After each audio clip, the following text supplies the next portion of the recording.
If you focus on your breathing, it'll bring you out of your mind and back into your body. Come on.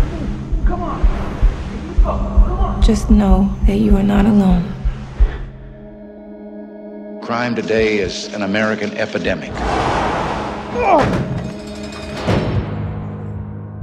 There ain't no killer.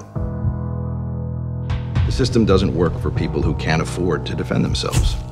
The whole neighborhood know what happened. The whole neighborhood know you grabbed the wrong guy. I'm an innocent man. I don't know you the way a mother should know her son. Everyone's saying you did something. After a while, you start to question yourself. I'll work for free if you take a look at his case. How are we gonna afford this? You want me to leave him? They're gonna keep me in here until I say I killed that man. You know I would die before I do that. We're gonna keep fighting for you. You got your family, you got your life. Why are you still wasting your time on me? It's not just about you. It's bigger than that. Colin Warner lived in Texas or Louisiana, he would have been executed long ago. longer sentences, more prisons. They took everything from me. More police. Everything. I can't just pretend this situation doesn't exist. Well, this situation exists too. The truth is going to come out. Can't leave an innocent man in jail. I'm gonna take you home. It's just a matter of time. All right, movie lovers, got a special treat for you. We right here with the stars of Crown Heights, a film that's based on a true story, stuff that happened in Flatbush back in the '80s, and y'all really bring this story right to life, with your portrayal. My first question to you guys: I know Amazon has made a big leap into the films with Manchester last year and everything else. How does it feel to be on, this studio doing a film, and did that play into the production in any way? It's great to be with Amazon.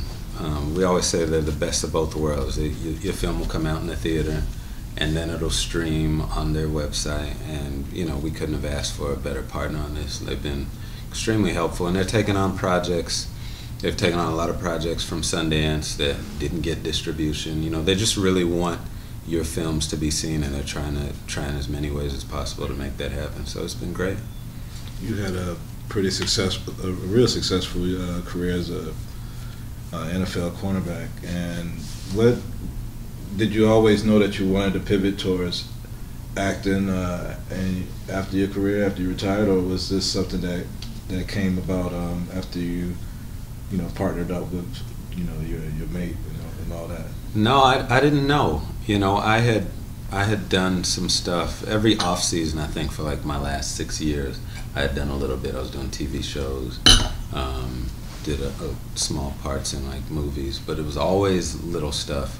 And I just wanted to sort of get my bones in a little bit and see if it was something I wanted to do when I was done. So when I finished, it seemed like a smooth enough transition that I could dive into it, and glad I was able to do it. It's been great. I mean, you read about castmates and everything, and everybody always speaks about working with Lakeith and his rapport on set. How did that help you as I know you've been in the business doing the TV and the game and producing some stuff, but how did that help you get into this feature mode, working with a young seasoned actor that's next to you? We didn't get to work together. We had one or two scenes that we had, but because he's in prison and I'm out of prison trying to get him out, so there aren't many moments that we had together. But watching his work on screen, was breathtaking for me. I understand where the hard work and all of the praise that he gets, where it comes from. But I didn't get that opportunity to work with him that much on screen. But it's weird. He's right here. I'm talking to him like he's not even right here. But he's the rising star. So it's just great to be in his company. company on this. And I mean, Lakeith, I mean, you have a. It's not just a big year. I really praise the films that you selected, you know, and the projects that you've like been a part of. And I mean, I want to kind of say you got like the Midas touch to your films. You bring the characters from Get Out and Straight Out and Short Term and everything. Like you've always like been a standout character. How does it feel to be at this part of your career where now you have like this good catalog under your belt, and I'm sure a lot of great projects coming to you now? It's nice, you know. We've just been working hard, trying to get it done. It's been a long, interesting road. But for me, I just try to focus on the power move now. I don't really look back too much. I just try to stay focused on what's going to challenge me next. What is the new thing that's going to come through that's going to cause me to stretch myself and do something different every time. I hope that I can be involved with things that, you know, spark a conversation or change something. But, you know, I've been fortunate to be a part of those kinds of things. But I actively turn down things that I think don't connect with me on a personal level, because I ain't gonna do it well. If I jump up and do something that ain't me, then I'm setting myself up for failure. So, you know, this is my instrument. My experience is my life, is my direct instrument. So it has to correlate with that. And although I want to stretch and I want to be everything, I'm limited to my 25 years of experience. So I have to be careful about what I select. Yeah. And if somebody's writing something that don't ring true to me, I can't do it. Yeah. But if it does, then I have to move on it. But that's pretty much all I know. And I've been keeping faith in the game, keeping faith in God, and it's been cool. I mean, we playing the Yardie, like in Victorville. I don't know how many. How Jamaican population was, but what was that? Was that like a fear to like? And how did you get the dialect to like pull that off? Well, it was Trinidadian. Yeah, it was Trinidadian. They'll fight you on that. My bad. Well, yeah, my bad, Trinis. Well, that's one thing that the vocal coach would always sort of try to make a distinction, let us understand, because our natural inclination is to try to do like a Jamaican accent. Yeah. And he was like, nah, it's a whole different kind of thing. And so we sat down a long time with him, me and Nnamdi, just going back and forth on it, and kind of found a sweet spot. And and that's how we started rolling with it. So I mean, let's talk about the theme of Crown Heights. So I mean, it seems like the last administration were at least talking about making moves towards reducing penalties, and it seems like now that there's now a reversal of that process. What do you think this movie means to, you know, not only people that are being sentenced when innocent, but just long-term sentences and like, what do you think the movie means in this time right now? Do you think it's timely to what's going on today as far as imprisonments and? Definitely. Yeah, it's definitely timely. You seen the 13? Right? Yeah. Yeah, man. If y'all ain't seen that, I encourage you, go check that out. It's some real deep, like it's deep. It's crazy what's going on right now. So many movies and books that we talk about that we've been pulled from to play these roles, just to show how timely it is. Yeah, man. It's ridiculous. And so, you know, this is just another. It's a shame that we got to keep talking about it, but until we see some change, I feel like the dialogue got to continue about this and other things like this. Like, we got to keep talking about it, and that's the only way we're going to sort of reach a resolution. I don't care how uncomfortable people are about it. It's something that needs to be discussed. And it'll still be timely 5 years from now. 10 years, you just hope that the numbers are less. You know, but this is 10 years ago, it was timely. Mm-hmm. You know, there are people that are wrongfully convicted of things all the time, you know, and at a disproportionate rate, people of color, you know, so it's extremely timely. And there is a sense of levity to this kind of material too, because it's funny to us sometimes when we got to get up and talk about these things and be like, you know, everybody looking on the outside like, what is it? It's such a foreign thing, but we live and breathe and walk in this every day. Like, you asking me about Get Out and like what that experience is like, playing these kind of characters and being in these stories. For me, it's just like, I woke up and it was like this, and it's gonna be like this until I die. You feel me? So for me, I'm constantly walking around in it, but now we're getting the opportunity to express it in a way that we haven't been able to before.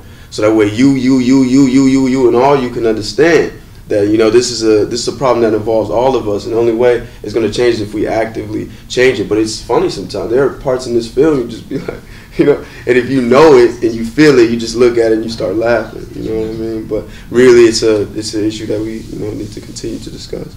But I also like to highlight the inspiration from the film and the hope. Yeah. And just this thought that, you know, one man can make a difference, like one person can really affect change in a real way. And a lot of times the focus is on the negative, but as you'll see with Carl, he was able to bring a community together and say, we need to right this wrong, and he was able to do it. So we always like to keep that in the focus as well. Yeah, and before we go, though, I have to get your response as an NFL veteran on, what do you think about that Colin Kaepernick has had like such a hard time getting invited to NFL training camp and stuff as a accomplished quarterback and being able to be vocal on social issues? Do you think that that's sending a sign to other athletes that they shouldn't, you know, speak out or say anything? Or I think it would make athletes want to speak out more. You know, I think it's we're in a time where athletes are doing much more speaking out than even 10 years ago. You know, and I think seeing what happened or what's happening with Colin and even what he's been able to spark around the league, just the unity that's even come from it. You know, you turn on a game and you see, you know, guys on the sideline before the game, a black player, white player, black player, white, and they're all holding hands, you know, and bringing that unity. He was able to accomplish a lot of positive from it too. I think it brought a lot of people together, and it took a lot of guts, but I don't think it'll stop guys from speaking out. I think it actually, guys will speak out more because of it. All right, man. Great movie, man. I really think if people aren't talking about this movie in the beginning of the year, when they talk about all these other movies, I think they would have missed out. I really loved the movie and the performances, and I think it's top notch. So thanks for the performance. Thank you very much. Yeah, thank you. Oh, happy birthday. Bro, Oh, let's see. What? When's your Me birthday? and this guy share the same, Afion Crockett share the same birthday. You weren't gonna say anything? Nah, man, you know, I ain't Right. gonna be running around. It's my birthday coming up. Happy birthday, man. Thank you, man. All right, man. All right, movie lovers, that's it from right here on the couch with these two amazing actors and former athletes and everything else, man. We'll be right back at you on Black Tree TV.